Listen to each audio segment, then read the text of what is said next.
The world doesn't reward fairness. It rewards awareness. You can be honest, talented, hardworking, and still get sidelined by someone louder, colder, or more strategic than you. Ever wondered why? Why the most emotionally calm person in the room often wins? Why silence can feel more powerful than arguments?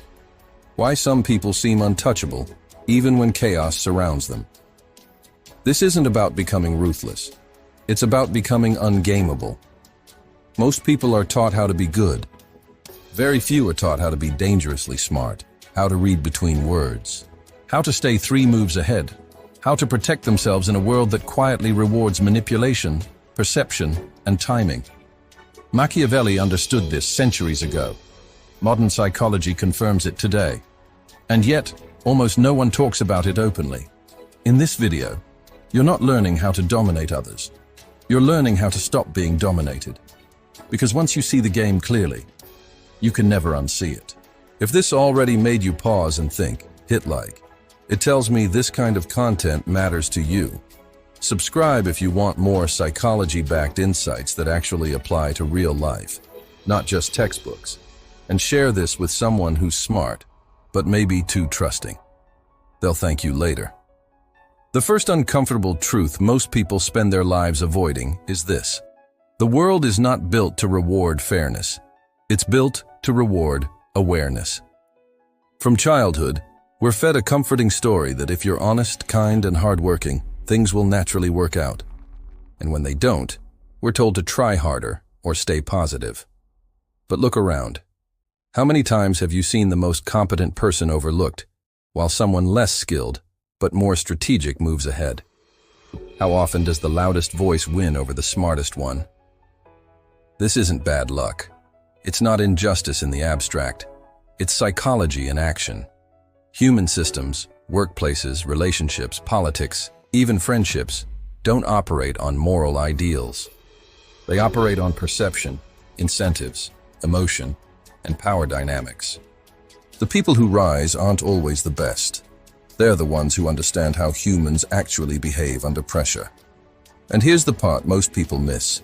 The world doesn't punish you for being naive. It simply takes advantage of it.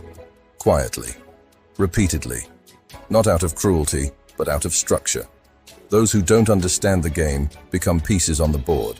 Those who do, they gain room to move. This realization can feel dark at first, almost cynical.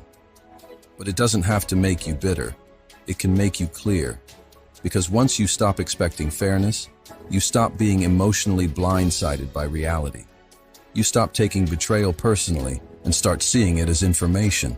You stop reacting and start observing. This is where real intelligence begins. Not IQ, not credentials, but situational awareness. Psychology calls this strategic cognition, the ability to regulate emotion, read intent, and choose timing over impulse. Machiavelli wrote about this centuries ago, but modern behavioral science confirms it.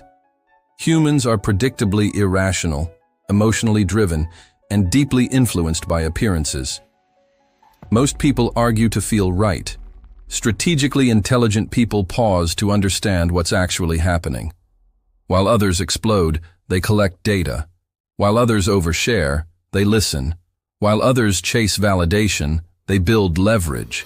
This isn't about becoming cold or manipulative. It's about refusing to live defenseless in a world that doesn't protect the naive. When you accept the unfair truth of the world, something powerful happens. You stop wasting energy wishing things were different, and start positioning yourself for how things truly are. And from that moment on, you're no longer just surviving the game. You're finally learning how it's played. Most people leak power without realizing it. Not because they're weak, but because they've been conditioned to believe that clarity equals trust and transparency equals virtue. So when someone asks a question, they rush to explain. They justify. They reveal motives, fears, plans, and emotions, thinking openness will make them relatable. But psychologically, the opposite often happens. The more you explain yourself, the more predictable and controllable you become. Calculated opacity is the discipline of intentional restraint. It's not lying. It's not manipulation. It's understanding that information is currency, and spending it carelessly leaves you bankrupt. Humans are meaning-making machines. When they don't have the full picture, their minds fill in the gaps, and those assumptions often work in your favor. Mystery creates gravity. It slows people down. It makes them observe instead of interrogate. Machiavelli captured this perfectly when he noted that everyone sees what you appear to be, but few experience who you really are. The most intriguing people don't over-explain. They answer selectively. They leave conversations with space instead of saturation. And that space? It commands attention. When your words are rare, they carry weight. Think about how conversations usually unfold. Someone asks about your plans, your goals, your next move. The average response is full disclosure, every detail laid out, neatly packaged. It feels honest, but it's also forgettable. A strategically intelligent response, however, offers just enough to satisfy curiosity without feeding it completely. This triggers something subtle but powerful. Curiosity converts into interest, interest into respect, and respect into influence. Psychologists call this the information gap effect, when people know just enough to feel invested, but not enough to feel finished. Calculated opacity works because it shifts control of the narrative back to you. You decide what's revealed, when, and to whom. In professional settings, this prevents you from being underestimated or prematurely categorized. In relationships, it protects you from emotional overexposure. In negotiations, it keeps leverage alive. The goal isn't to be evasive, it's to be deliberate, to speak when it serves the outcome, and remain silent when silence is stronger. When you master this, people listen more closely, ask better questions, and stop assuming they fully understand you. And in a world where being predictable is a liability, controlled mystery becomes one of the quietest and most effective forms of power. One of the most damaging myths people cling to is the idea that being authentic means being the same person in every room, same tone, same opinions, same energy. It sounds noble, but in reality, it's often just inflexibility disguised as integrity. Human interaction doesn't work that way. You already know this, even if you've never named it. You don't speak to a close friend the same way you speak to a hiring manager. You don't joke with a grieving person the way you do at a party. Instinctively, you adapt. The problem is that most people do this unconsciously and inconsistently. The adaptive persona is about doing it intentionally. It's the ability to adjust how you express yourself without betraying who you are. Machiavelli hinted at this when he wrote that a leader must appear compassionate, faithful, humane, even when reality demands something more complex beneath the surface. This isn't about being fake. It's about being effective. Every person filters the world differently. Some respond to logic, others to emotion. Some want certainty, others inspiration. If you speak only one psychological language, you'll only ever connect with a narrow group of people. Strategically intelligent individuals read the room before they speak. They notice how people communicate, what they value, what they fear losing, and what they're trying to protect. Then they adjust their delivery. Not their values, just their expression. Think of it like water in a container. Water doesn't lose its identity when it changes shape. It remains water whether it's poured into a glass, a bottle, or a riverbed. The adaptive persona works the same way. Your core principles stay intact, but your presentation shifts to fit the environment. This is why some people seem universally likable or effortlessly persuasive. It's not charisma, it's calibration. They make others feel understood because they're speaking in a way the other person can receive. This becomes incredibly powerful in leadership, conflict resolution, and negotiation. People stop resisting you because you're no longer forcing them to meet you where you are. You're meeting them where they are. The danger, of course, is over-adaptation, losing yourself to please others. That's not strength, that's erosion. True adaptability has boundaries. Your ethics don't bend, but your communication does. When you master this balance, you become someone who can move fluidly through different social worlds without friction. And in a complex, competitive world, That flexibility isn't a personality trait, it's a survival skill. Emotional detachment is one of the most misunderstood psychological strengths there is. People hear the word detached and immediately think cold, distant, uncaring. But true detachment isn't about shutting off emotion, it's about refusing to be ruled by it. Most people are controlled through what they fear losing: approval, relationships, security, identity. Once something has that kind of grip on you, it becomes a lever others can pull. You tolerate disrespect because you're afraid of conflict. You stay silent because you're afraid of being disliked. You accept unfair treatment because you're afraid of walking away. Machiavelli understood this dynamic well when he observed that fear often proves more reliable than affection. Not because cruelty is superior, but because emotional dependency weakens judgment. Detachment breaks that dependency. It gives you the ability to pause instead of react, to think instead of explode. When you're not desperate for a specific outcome, you see situations more clearly. You negotiate better. You choose better.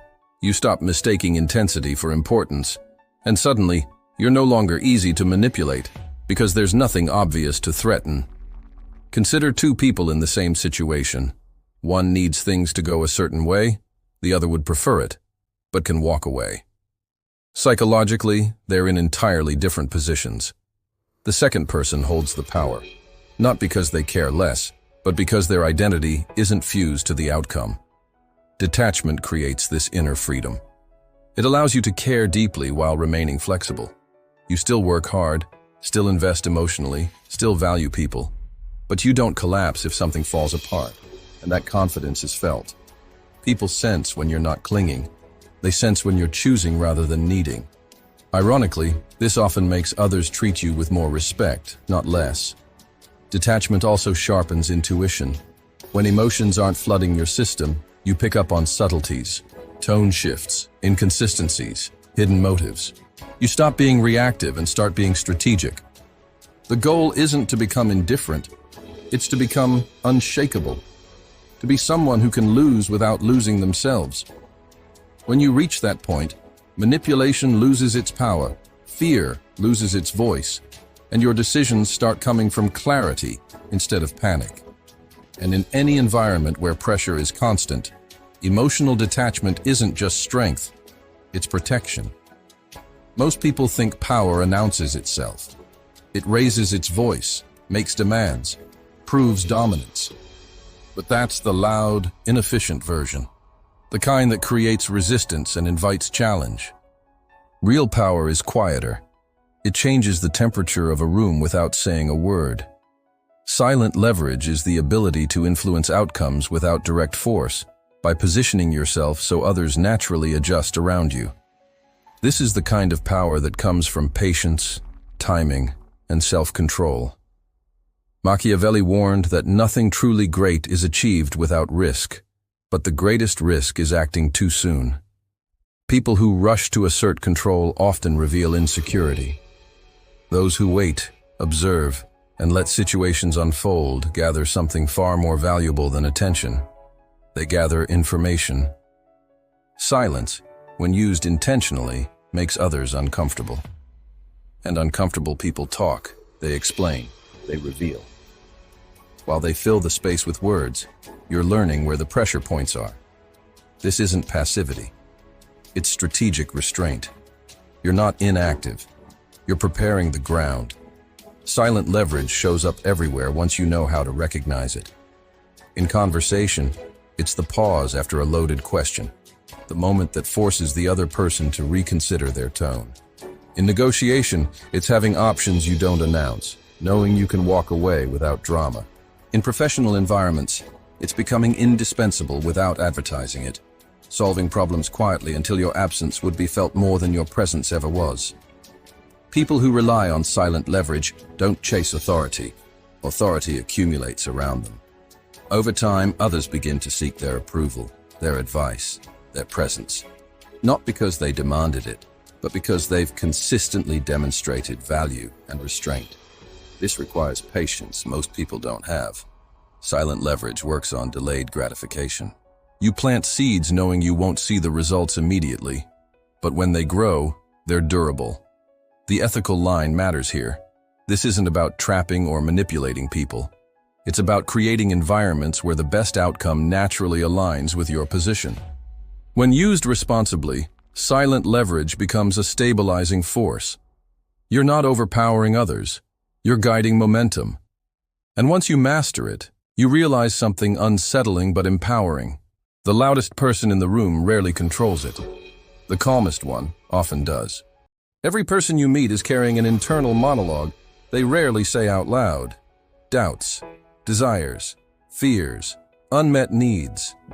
Most conversations skim the surface, bouncing between facts and opinions, never touching what actually drives behavior. Psychological echo is the ability to hear what isn't being said and reflect it back in a way that makes people feel deeply understood. Machiavelli observed that people judge more by appearances than by reality. But modern psychology adds something crucial. People trust those who make them feel seen. This isn't flattery, it's not mimicry, it's perceptive listening.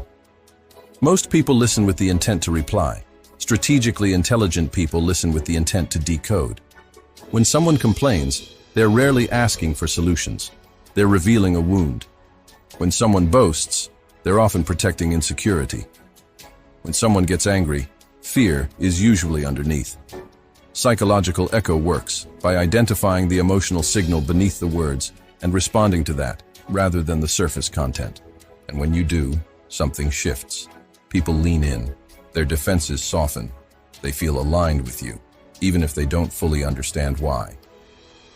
The power of psychological echo lies in 3 silent questions every human is asking. Do you see me? Do you understand me? Do I matter to you? When your words answer yes to all 3, trust forms rapidly. Influence follows naturally.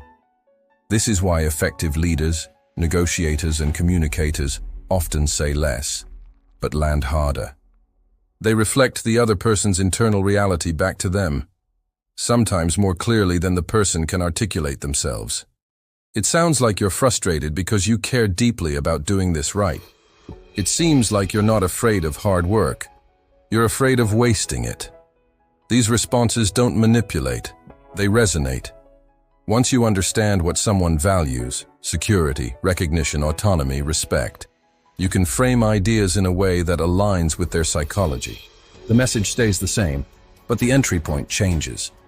That's why psychological echo is so powerful and so dangerous if misused.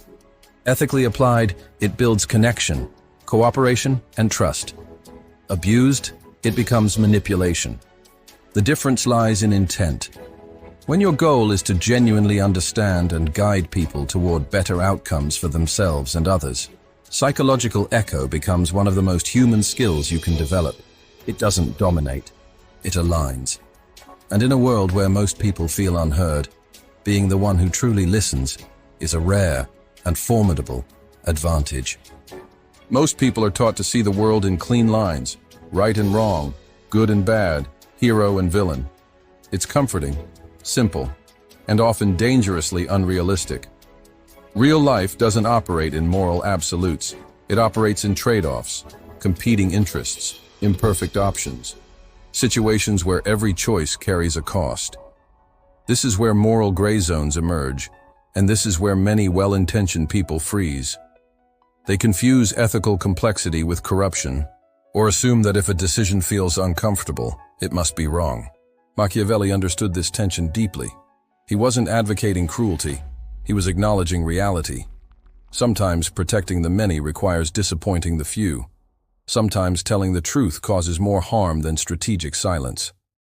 Sometimes kindness in the short term creates damage in the long term. Moral intelligence isn't about appearing virtuous. It's about being responsible for outcomes. And that requires the courage to act when approval is uncertain. People who refuse to acknowledge gray zones often end up enabling dysfunction, avoiding necessary conflict, or outsourcing responsibility to rules instead of judgment. Navigating moral gray zones doesn't mean abandoning your values. It means defining them clearly. Strategically intelligent people know their non-negotiables, the lines they will never cross, regardless of pressure. Within those boundaries, they allow flexibility. They ask different questions than most. Not, will this make me look good? But, what happens if I don't act? Not, is this comfortable? But, is this necessary? This mindset is what separates performative morality from pragmatic ethics. In leadership, it means making hard calls to protect the group. In relationships, it means telling truths that sting but heal.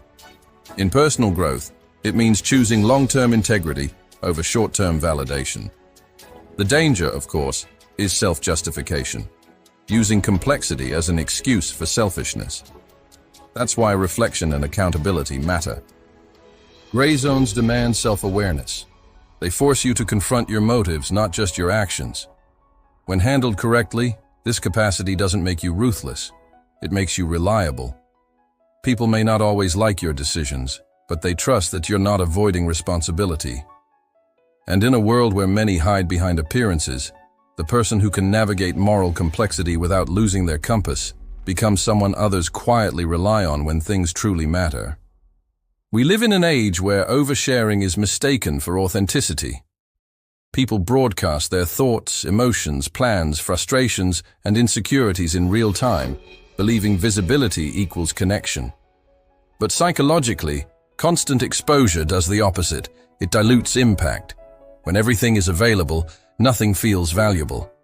Controlled exposure is the discipline of deciding what to reveal, when to reveal it, and to whom. It's rooted in a simple truth. Once information leaves you, you lose control over how it's used. Machiavelli warned that people are easily deceived not because they're stupid, but because they're driven by immediate needs. When you reveal too much too early, others form fixed impressions of you, often incomplete, often limiting.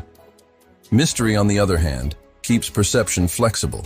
It invites curiosity, and curiosity keeps people engaged. This isn't about secrecy for its own sake. It's about understanding that restraint protects optionality. The less people think they fully understand you, the harder it is for them to box you in, predict your moves, or use your past against you. Controlled exposure is especially powerful in professional and social environments. Instead of revealing all your skills immediately, you let them surface when they're most relevant. Instead of telling your full story to everyone, you allow trust to dictate depth. Psychologically, this creates an impression of continuous growth rather than early saturation. Timing matters as much as content. The same achievement shared too early can feel like arrogance. Shared later, it feels like earned credibility. The same vulnerability revealed too soon can weaken your position. Revealed at the right moment, it deepens connection. This also applies to your digital presence. Every post, comment, and photo contributes to a permanent narrative others will interpret without context. Strategically intelligent people curate, not to deceive, but to align perception with intention. The goal of controlled exposure is not to disappear, but to direct focus. You choose which aspects of yourself are highlighted and which remain private. This balance allows you to build genuine relationships without surrendering leverage. When people know enough to trust you, but not enough to assume they've figured you out, you remain dynamic. And in a world where predictability is easily exploited, controlled exposure becomes a quiet form of self-defense. Most people lose not because they lack effort, but because they're distracted by things that don't actually matter. They argue to feel right. They work to look busy. They defend their ideas to protect ego rather than to produce results. Outcome obsession cuts through that noise. It's the shift from asking, how do I win this moment, to what result am I actually trying to create? Machiavelli understood that promises, appearances, and moral posturing mean little if they don't translate into real-world consequences. Strategically intelligent people internalize this early. Being correct is useless if it doesn't move the situation forward. This mindset changes how you approach conflict, work, and relationships. Instead of reacting emotionally, you clarify your objective. Instead of escalating tension, you choose the path that leads to the desired outcome, even if it means letting go of the need to be seen as right. This is why truly effective people often seem calm during chaos. They're not detached from the situation. They're focused on where it needs to end. Outcome obsession also reveals how much energy is wasted on performative effort. Activity is not the same as progress. Many people work hard on the wrong things because effort feels virtuous, even when it produces nothing. Strategically focused individuals are ruthless with prioritization. They look for leverage points, the small actions that produce disproportionate results. This leads to what appears like strategic laziness, but is actually efficiency. They aren't trying to do more. They're trying to do what works. When something fails, they don't cling to it out of pride. They adjust. They're loyal to the goal, not the method. This flexibility makes them resilient in changing environments. But outcome obsession has a boundary: ethics. Results achieved at the cost of integrity are short-lived. True outcome focus includes long-term trust, reputation, and sustainability. When your definition of success includes both effectiveness and responsibility, this mindset becomes transformative. People begin to recognize you as someone who delivers, not just someone who talks, tries, or promises. And that reputation quietly opens doors others don't even see. All psychological power comes with a question most people try to avoid. What will you do with it? Understanding human behavior gives you leverage over conversations, perceptions, outcomes. But leverage without responsibility turns corrosive fast. Machiavelli is often misunderstood as promoting manipulation for its own sake, when in reality his work was a warning as much as a guide. Power doesn't corrupt because it's evil. It corrupts because it's rarely paired with self-awareness. The goal of psychological intelligence is not to dominate others, but to stop being dominated by impulse, fear, or manipulation. When you understand these dynamics, you see how easily people are pushed, provoked, and exploited, and that awareness creates a choice. You can use what you know to win small battles at the expense of others, or to create stability, clarity, and protection in chaotic systems. The strongest individuals aren't those who flex power constantly. They're the ones who don't need to. They've mastered themselves first. True responsibility begins with internal governance. Can you resist the urge to manipulate when it would benefit you? Can you stay ethical when shortcuts are available? Can you choose restraint when you could easily overwhelm someone who doesn't see the game the way you do? Power with responsibility means setting internal boundaries that matter more than external rewards. It means using detachment not to discard people, but to treat them fairly. Using silence not to intimidate, but to listen. Using insight not to control, but to guide. When practiced this way, psychological intelligence becomes protective rather than predatory. You stop being reactive. You stop being naive. And you stop being dangerous in the way insecure people are dangerous. Instead, you become something rarer. Someone who understands human nature deeply and still chooses to act with intention. In a world full of noise, manipulation, and emotional volatility, that combination is invaluable. Not because it gives you power over others, but because it gives you power over yourself. And ultimately, that's the kind of power that lasts.